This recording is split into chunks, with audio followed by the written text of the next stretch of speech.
two of your books that are actually my favorites, and I think they have been very popular also with audiences both in Turkey and abroad.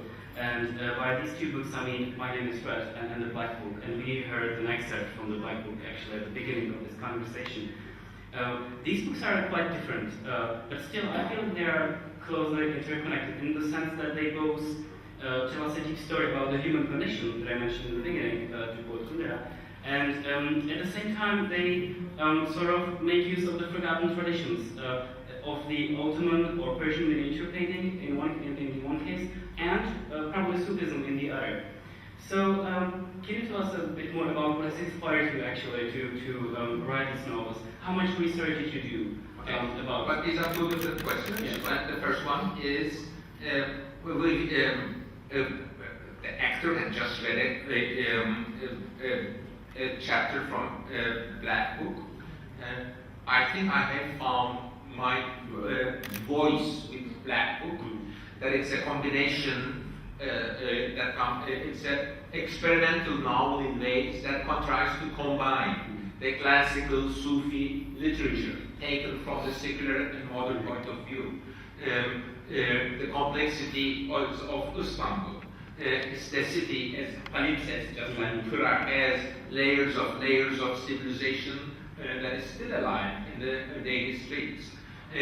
But in 1985, I went to the United States and had been exposed to richness of American libraries and museums, and I also had a sort of a little identity problem, saying, who am I? What's Turkish culture? Why do I want to write novels? They should be original, so forth and so on. And after that, begin seriously reading classical Sufi literature, Ottoman and Persian mystics from Rumi to Attar, many of them, and wanted to write a novel that will give voice to these stories in a modern way, perhaps also inspired by James Joyce. What I wanted to do, what James Joyce did to Dublin, I wanted to do that to Istanbul. So I began to write a novel. And in that sense, I was very naive that I was going someplace, but I did not know where I was heading for. But I felt that book has Dadaistic qualities, that is, you contemplate things that, and that you put them together. My formula for creativity is that put together things that have never been put together, because they say, wow, what is this? Oh, Sufi things, these are reactionary old things, and what is postmodernism, Orhan, this will not work. But be brave and put them together. Then they will, what they will come is sort of a new electricity, if you're creative, that will push forward a new form, a new style. Black Book, I think it's one of my best books. Sometimes now I'm a bit embarrassed to say it's my best book because it will be unfair to others. I'm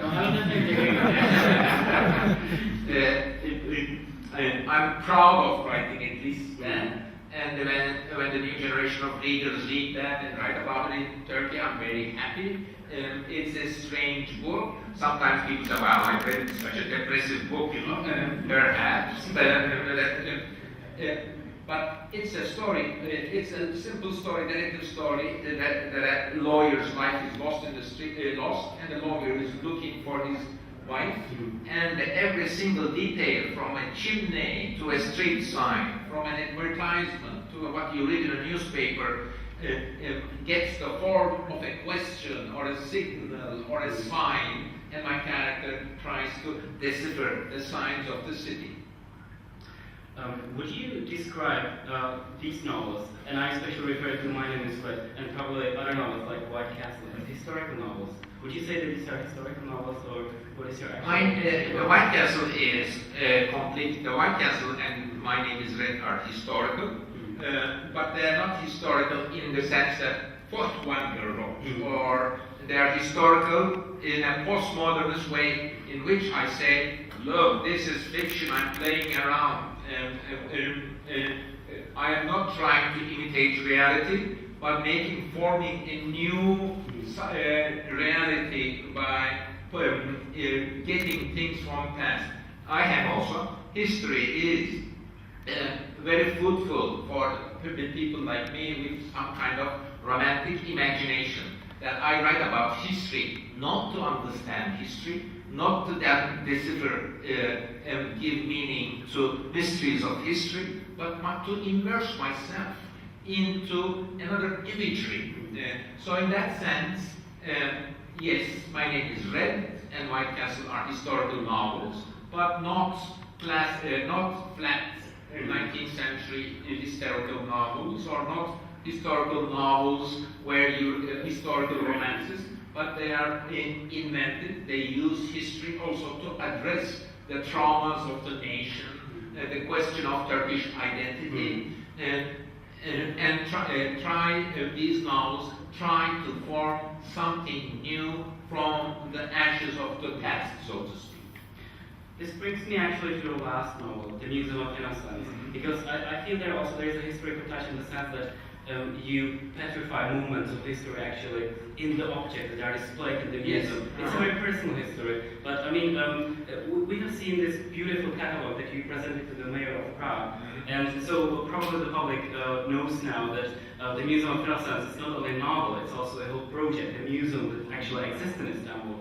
So what came first? Which idea, the museum or the novel? Museum of Innocence is both a novel that I published in 2008 in Turkey and also translated this year here, and a museum I opened 1 year ago in 2012, April of 2012 in Turkey. 15 years ago, I conceived both the novel and the museum together. More or less, one day I said to myself, I want to write a novel and in the shape or in the manner of a museum catalog, in which the annotations of the catalog are manipulated in such a way that the museum catalog reads like a novel. Then, with that in mind, I bought a house closer to my office in Istanbul, in a rundown poor neighborhood in Çukurcuma.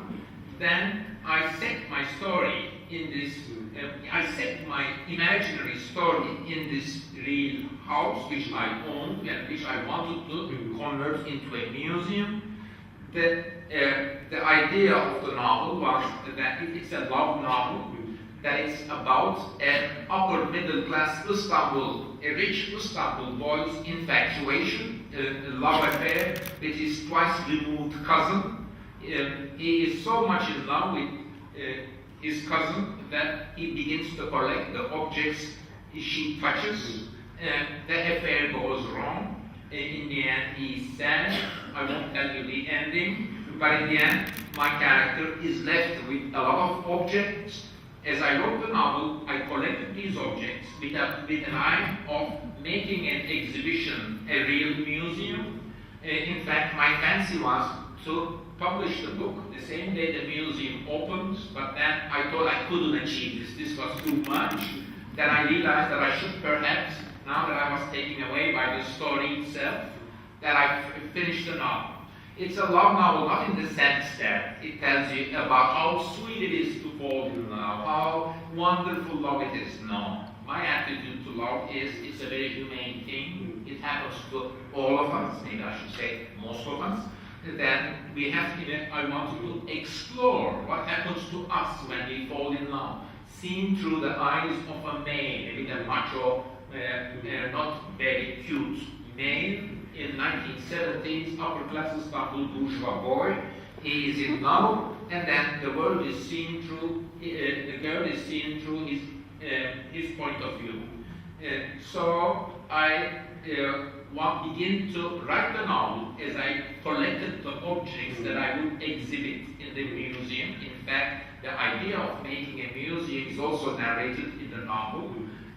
It's about infatuation with objects. I argue, not unlike Proust, that objects have the power to bring us forgotten memories. Let me give you my example of it.